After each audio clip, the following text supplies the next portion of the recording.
Assalamualaikum warahmatullahi wabarakatuh. Halo semuanya. Pada kesempatan kali ini kami akan mempresentasikan hasil pengerjaan tugas Microsoft Excel pertemuan 10 mengenai penggunaan fungsi finansial, yaitu PV, PMT, IPMT, PPMT, Rate and Peer, dan FV.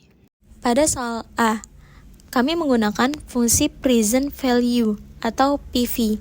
Fungsi PV digunakan untuk menghitung nilai investasi atau dana awal yang harus disiapkan saat ini agar dapat mencapai target dana tertentu di masa yang akan datang. Pada kasus ini, kami menghitung jumlah tabungan awal yang diperlukan untuk memperoleh dana sebesar 200 juta rupiah dengan suku bunga 5,5% selama 5 tahun. Pada soal B, kami menggunakan 3 fungsi, yaitu PMT, IPMT, dan PPMT. Fungsi PMT digunakan untuk menghitung besarnya angsuran tetap yang harus dibayar setiap periode.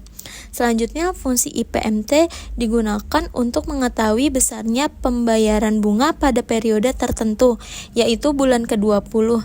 Sedangkan fungsi PPMT digunakan untuk menghitung besarnya pembayaran pokok pinjaman pada periode yang sama. Pada soal C, kami menggunakan fungsi rate. Fungsi rate digunakan untuk menentukan tingkat suku bunga berdasarkan data pinjaman, jumlah angsuran, dan jangka waktu pembayaran.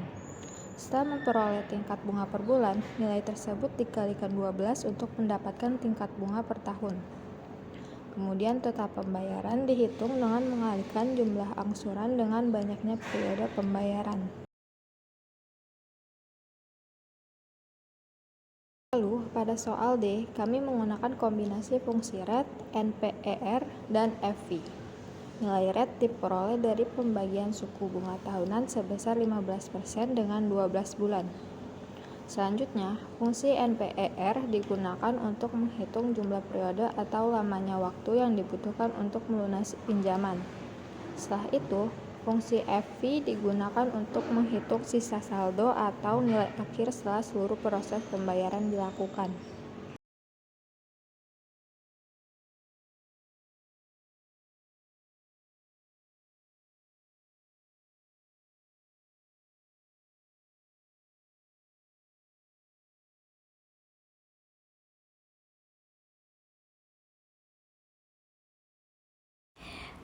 Pada soal E, kami menggunakan fungsi Future Value atau VF. Fungsi VF digunakan untuk menghitung nilai investasi di masa yang akan datang berdasarkan suku bunga, jangka waktu, setoran berkala, dan saldo awal. Melalui perhitungan ini dapat diketahui jumlah dana yang akan diterima pada akhir periode investasi. Dari latihan ini, kami dapat memahami penggunaan berbagai fungsi finansial pada Microsoft Excel untuk membantu penyelesaian perhitungan yang berkaitan dengan pinjaman, investasi, bunga, serta perencanaan keuangan secara lebih cepat dan akurat. Demikian presentasi hasil pengerjaan tugas kelompok kami. Terima kasih atas perhatian yang diberikan. Wassalamualaikum warahmatullahi wabarakatuh.